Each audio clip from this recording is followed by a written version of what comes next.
1. Shock hooked that the room froze as Judge Joe Brown shouted at Representative Jasmine Crockett, but no one expected what she said next. His voice thundered across the chamber, heavy with authority, layered with decades of courtroom bluster. It was the kind of outburst that once silenced attorneys, jurors, even whole audiences. But tonight, it struck differently. The air turned sharp, tense, as if the very walls were holding their breath. Brown leaned forward, his finger jabbing like a gavel, his words dripping with disdain. "You think you can lecture me?" he barked. The echo carried beyond the room, seeping into cameras, microphones, and the collective conscience of everyone watching. This wasn't just a man raising his voice. It was an institution, a legacy of arrogance, hurling itself at a younger, unapologetic challenger. Across from him, Jasmine Crockett didn't flinch. Her eyes were steady, her posture unshaken, her silence more powerful than any scream. Around her, faces in the audience shifted, some startled, some horrified, some leaning in with that quiet thrill that comes when history feels like it's about to tilt. Reporters clutched their pens tighter. Staffers froze mid-breath. It was the kind of silence that makes a person's heartbeat sound louder in their own ears. And in that silence, something larger unfolded. This wasn't just about words exchanged between two people. It was about age against youth, bluster against resolve, intimidation against dignity. Brown's voice had the weight of tradition, but Crockett's presence carried the urgency of a future refusing to be silenced. The cameras caught every detail, the flicker of doubt in Brown's eyes, the poised patience in Crockett's. And somewhere beyond those walls, millions scrolling through their feeds would soon pause, stunned, as the clip replayed again and again, because everyone in that room felt it. The clash was bigger than the shout. The story wasn't about who could raise their voice the loudest, but about who had the strength to hold their ground when others tried to drown them out. Point 2. Raise the stakes that what made this moment more than just an argument was the weight behind the voices. Judge Joe Brown wasn't some anonymous figure losing his temper. He represented a history, the old guard of authority, men who believed their booming voices could end debates before they even began. His shout was a declaration, a reminder of how power had always been wielded, through volume, intimidation, and legacy. For years, that formula had worked. It had silenced dissent, cowed opponents, and reminded younger challengers that they were supposed to know their place. But Jasmine Crockett didn't believe in places designed by someone else. Young, bold, and unafraid, she stood as the antithesis of Brown's authority. Her calmness wasn't weakness, it was defiance. She embodied a generation that no longer bowed to intimidation, a voice sharpened not by fear, but by necessity. In her composure, there was a message. I hear you shouting, but your noise doesn't define my truth. The clash was bigger than personalities. It was cultural tension incarnate. On one side stood Brown, older, male, accustomed to commanding attention without question. On the other stood Crockett, a black woman in politics, carrying the weight of both gender and race in spaces that weren't designed for her to thrive. Their collision wasn't accidental. It was inevitable. Age, gender, and power collided in real time, producing a drama that spoke to decades of silenced voices now demanding to be heard. The audience felt it first. Whispers slipped through the benches like sparks running across dry grass.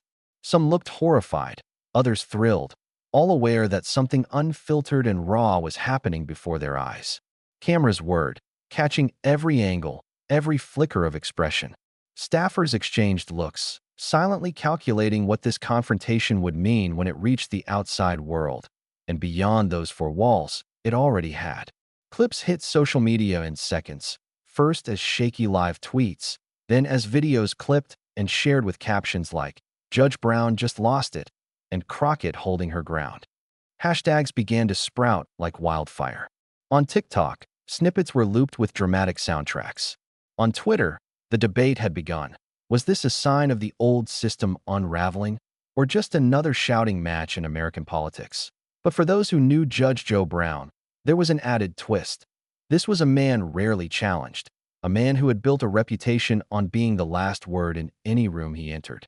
And now, millions were about to watch him collide with someone unwilling to be silenced. What happens next would leave Judge Joe Brown, a man rarely challenged, visibly shaken. 3.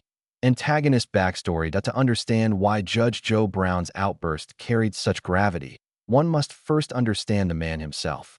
For decades, Brown's name carried both admiration and unease.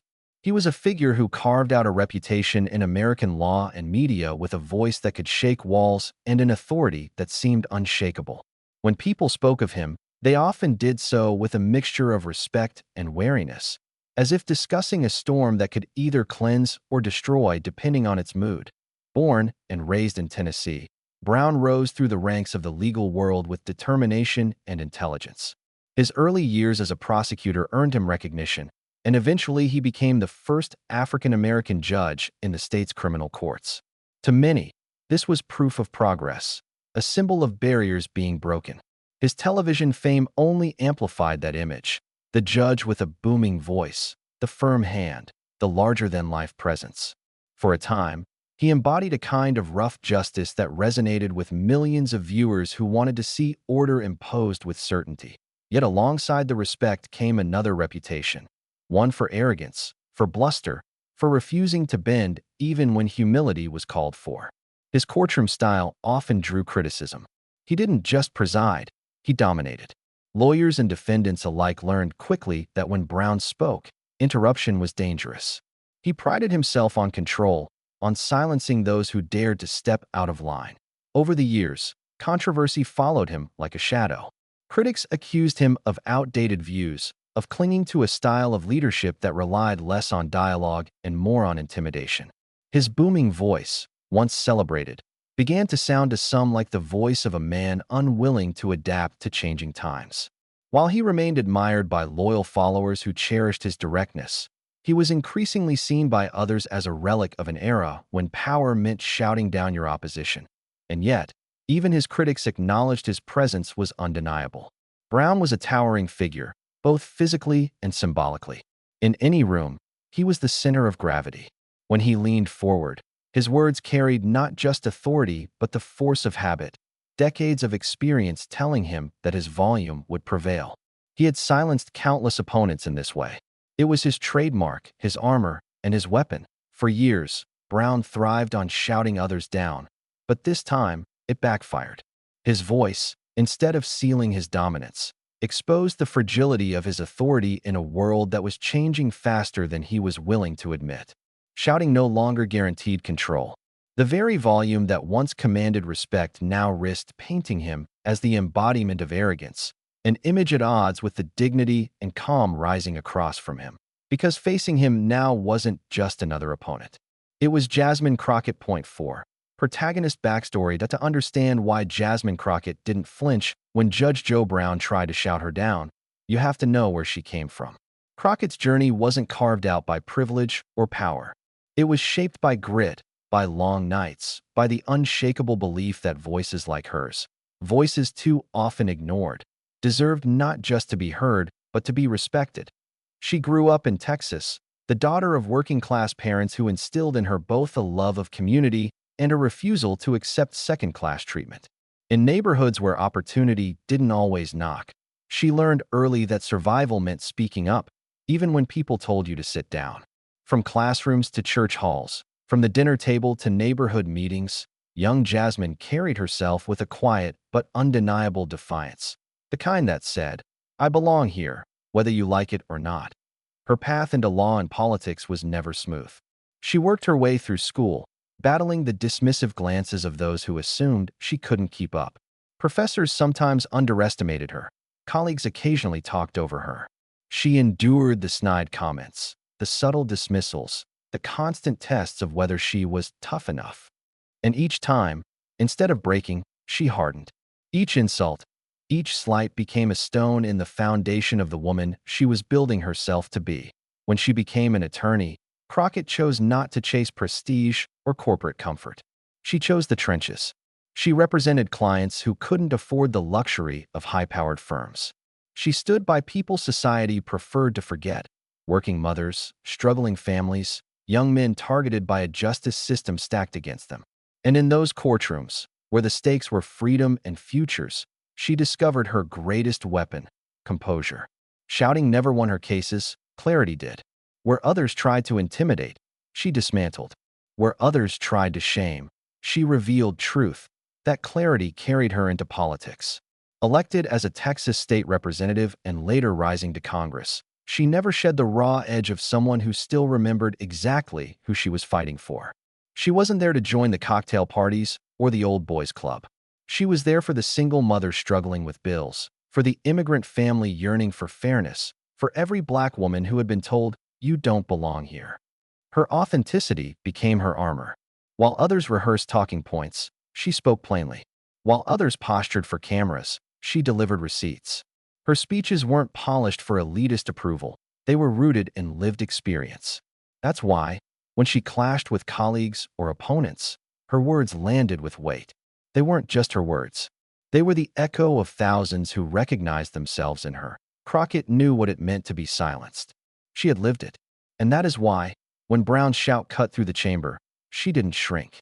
To her, it was a familiar sound, the voice of every teacher who doubted, every boss who belittled, every man who mistook volume for truth. She had faced that voice her entire life. And every time, she had risen. This wasn't just Crockett speaking. It was every woman who'd ever been shouted down, every voice demanding to be heard. Her story wasn't merely personal, it was collective. It carried the struggles of her ancestors, the persistence of her community, the unyielding faith of a people who had been told no for centuries and yet still fought to claim their yes. In that chamber, when silence pressed against Brown's thunder, Crockett's entire journey was present. The child who refused to be overlooked, the lawyer who fought for the marginalized, the congresswoman who stood unapologetically firm. All of them converged into a single, steady presence. And that presence was immovable. Her calmness in that moment wasn't accidental. It was earned. It was the product of every battle she had fought, every barrier she had climbed, every time she had been underestimated and refused to let it define her. Crockett's strength was not just in her words, but in her refusal to be rattled by someone else's noise. And so, when Judge Joe Brown thundered at her, he wasn't just clashing with one woman. He was colliding with an entire history of resilience, with a voice forged in struggle and sharpened by truth. He thought he was facing a young politician he could shout down. But in reality, he was facing the embodiment of a future that would not bend to arrogance. The question that hung in the air wasn't whether she would respond. It was how. Because everyone watching knew, when Jasmine Crockett finally spoke, the room would never be the same. Brown leaned in, his words dripping with disdain, but Crockett didn't flinch. 5. Debate escalation. The air in the chamber grew hotter with every syllable Judge Joe Brown hurled. He wasn't finished, not by a long shot. His voice, already thunderous, climbed another octave, laced with impatience and condescension. He jabbed the air with his hand, as though he could puncture Crockett's resolve by sheer force of gesture. "Young lady, you don't understand the weight of experience," he sneered, his words cracking like a whip. Gasps rippled through the audience. Reporters leaned forward, pens hovering, ready to capture the fallout. Every camera caught his every glare, the furrow of his brow, the old-world authority he wrapped around himself like a robe. For Judge Joe Brown, domination wasn't optional, it was instinct. But Jasmine Crockett did not blink. Her stillness became its own kind of rebellion. The more he raged, the calmer she appeared. Her silence wasn't empty. It was loaded, a silent countdown ticking towards something inevitable. The audience could feel it. Each second of restraint was a promise. When she finally speaks, the ground will shake. Brown mistook her composure for weakness. He leaned in further, his voice dropping low, sharp as a blade meant to cut her down. "This isn't your stage," he growled. His tone dripped with disdain, as if her presence itself was an affront to his authority. But Crockett remained anchored, her gaze locked, unshaken. That calm began to unnerve him. What he intended as intimidation began to read, instead, as desperation. The more he tried to tower over her, the more he exposed his own fear of being challenged. Around them, the crowd sat on edge, caught between awe and disbelief. It felt like standing at the edge of a cliff, waiting to see who would leap or who would fall. Some whispered under their breath. Others clasped their hands, as though steadying themselves for impact. Social media feeds lit up in real time. "She's not moving an inch. He's rattled, and she knows it." Every rise in his tone made the silence around Crockett louder. Every insult made her steadiness brighter. It was a clash of opposites, noise against quiet, aggression against restraint. And the tension became unbearable, like a violin string pulled tighter and tighter, daring the audience to listen for the snap. Brown leaned in, his words dripping with disdain, but Crockett didn't flinch. The question wasn't whether she would finally break her silence. The question was how devastating her first words would be when she chose to unleash them. 6. The mic drop clapback. For a long moment, the room stood in unbearable suspense. Judge Joe Brown's tirade still echoed in the chamber, his voice reverberating off the walls like thunder refusing to fade.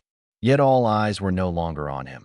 They were on Jasmine Crockett, the woman who sat unflinching, waiting, gathering her power like a storm in still air. She leaned forward ever so slightly, and the silence deepened. Her lips parted as if to speak, then closed again. A pause so deliberate, so razor-sharp, it became louder than any shout. People held their breath. Phones tilted higher in trembling hands, red record buttons glowing. This was the moment.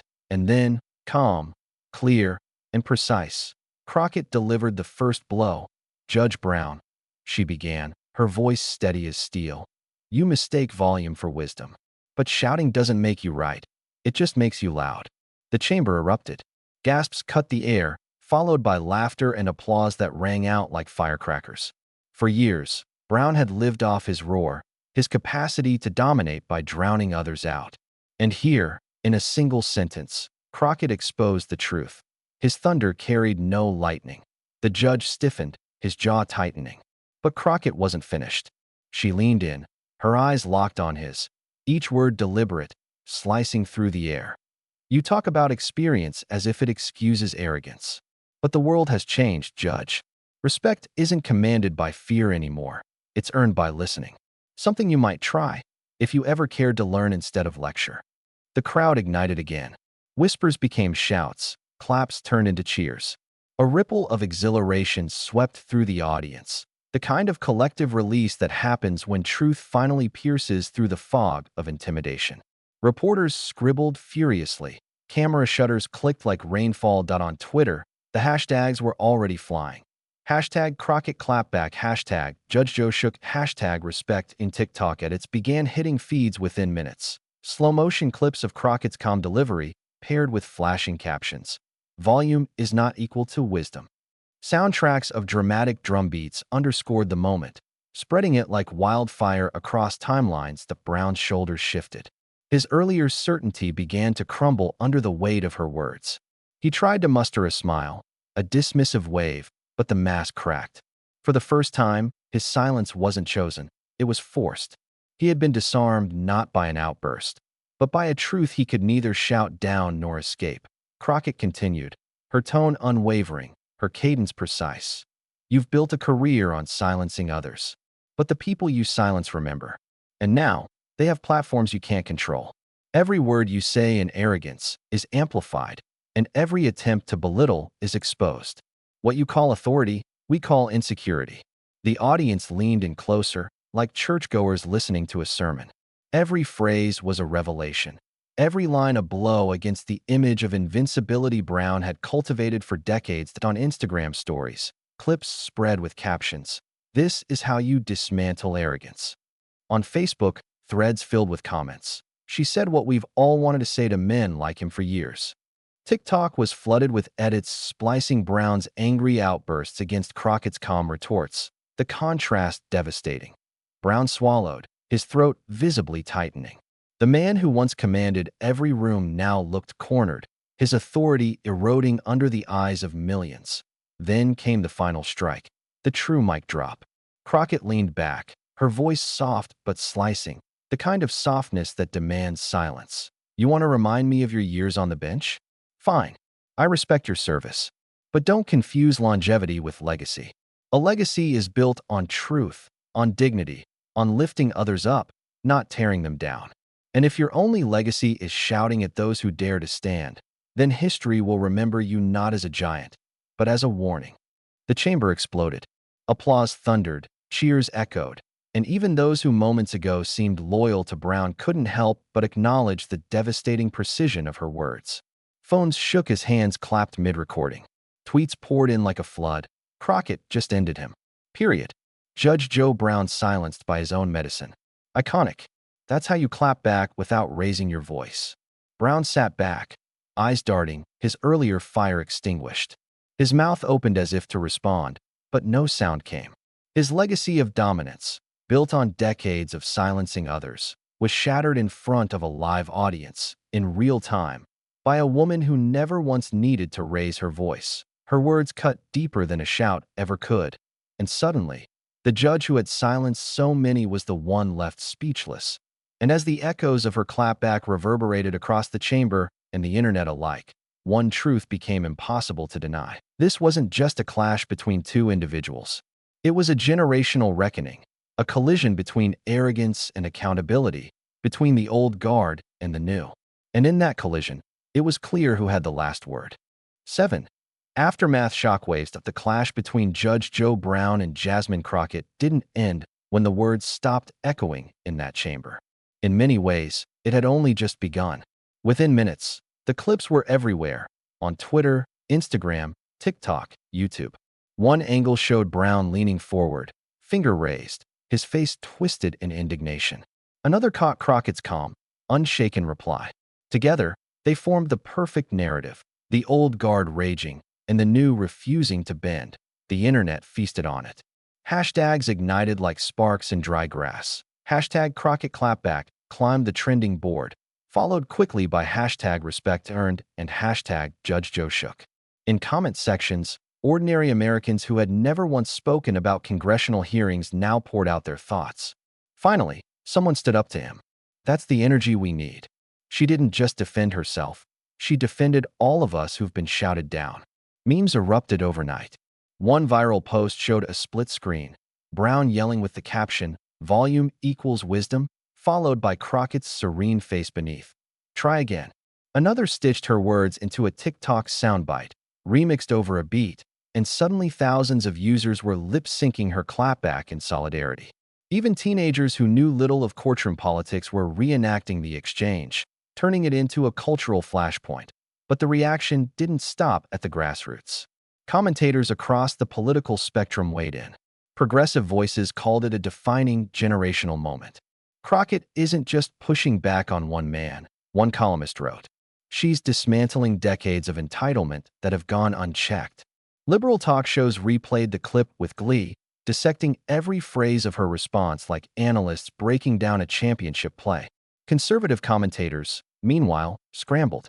Some doubled down on defending Brown, but others admitted what was undeniable. He had been outmatched. Celebrities joined the chorus. A-list actors shared the clip on their Instagram stories. Musicians quoted Crockett's line about longevity versus legacy in their tweets, turning her words into a rallying cry. Activists amplified the moment as proof that the tides were shifting, that young, fearless leaders were reshaping what respect and authority looked like in America. Even rival politicians, sensing the public mood, cautiously praised Crockett's composure. "You don't have to agree with her politics," one senator admitted, to acknowledge she held her ground with dignity. Meanwhile, Judge Joe Brown's reputation took a heavy blow. For decades, he had thrived on confrontation, commanding attention through sheer force of will. But this time, his tactics had backfired. Instead of reminding the public of his strength, the viral footage cemented him as a relic of a bygone era, loud, dismissive, and ultimately ineffective. Late-night hosts seized on the moment, replaying his shout only to cut to Crockett's devastating calm. The laughter was relentless. For Brown, the mockery was worse than the criticism. For a man who lived on respect, becoming a punchline was unbearable. And then there was Crockett. Her platform, already growing, surged overnight. Her social media following exploded. News outlets rushed to book her for interviews. Suddenly, her words weren't just a clapback. They were a mission statement. She was being cast as the embodiment of a rising generation unwilling to bow to arrogance, unwilling to let authority silence truth. For communities long dismissed or overlooked, her composure became a symbol of pride. In churches, in community centers, in classrooms, people repeated her lines. Longevity isn't legacy. It became more than a response. It became a lesson, a mantra for a country reevaluating its leaders. And as the shockwaves spread, the deeper meaning began to crystallize. This wasn't just about Judge Joe Brown. It was about every young leader told to wait their turn, every woman talked over in a meeting, every immigrant dismissed because of an accent, every voice silenced by the weight of tradition. Crockett's clapback had cracked open a door, and millions were rushing through. But even as the celebrations grew louder, a question lingered in the air. The clip had gone viral, yes. The internet had crowned its victor, yes. But what comes after virality? What happens when the memes fade, when the hashtags cool, when the cameras move on? 8. Resolution. Done in the quiet that followed the viral storm, Jasmine Crockett's message became clear. This was never about one man shouting. It was never about the spectacle, the headlines, or the momentary satisfaction of seeing arrogance falter. It was about truth. And truth, she demonstrated, has a power that volume alone can never match. Crockett reframed the exchange with precision, showing the nation what real authority looks like. True leadership isn't a voice that drowns out others. It's a voice that elevates, that listens, that commands respect through integrity rather than intimidation. In that moment, she transformed a personal confrontation into a universal lesson. Dignity always outweighs arrogance, and calmness carries more weight than bluster.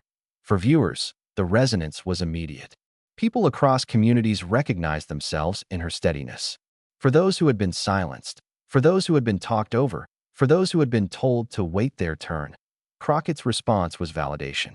It wasn't just words. It was proof that standing firm, speaking truth, and maintaining composure can alter the balance of power in a room, a conversation, or even a nation. Her victory was not measured by the intensity of the clapback or the social media frenzy that followed, but by the principle it reinforced.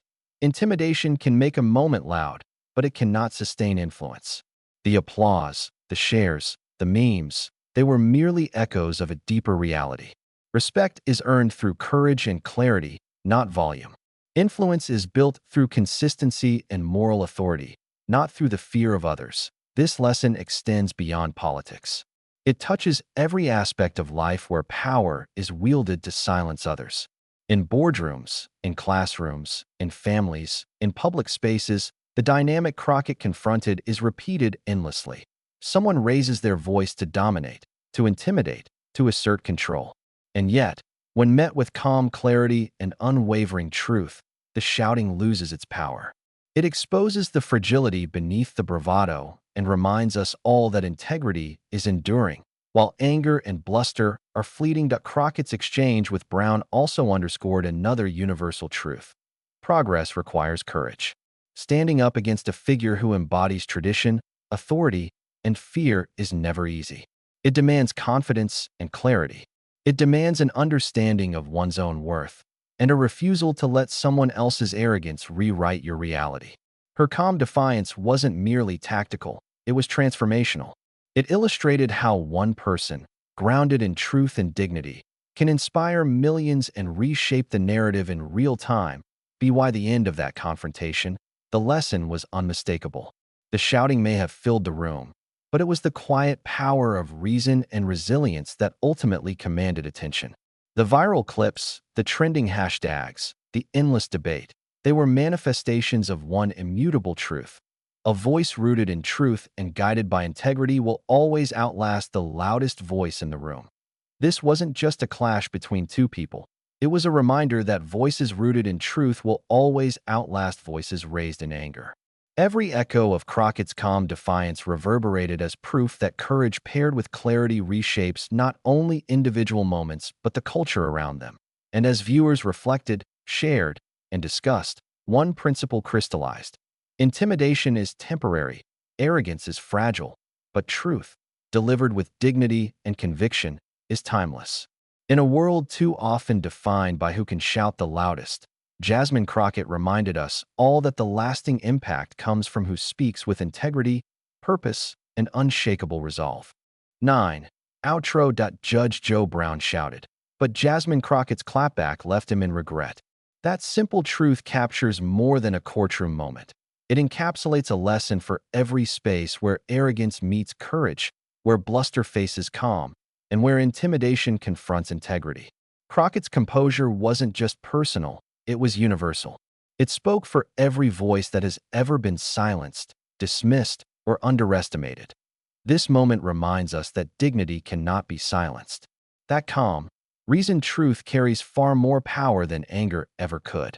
That progress is not dictated by the loudest voice in the room, but by those who stand firm, speak clearly, and refuse to be intimidated. Jasmine Crockett's response wasn't just a victory in the courtroom.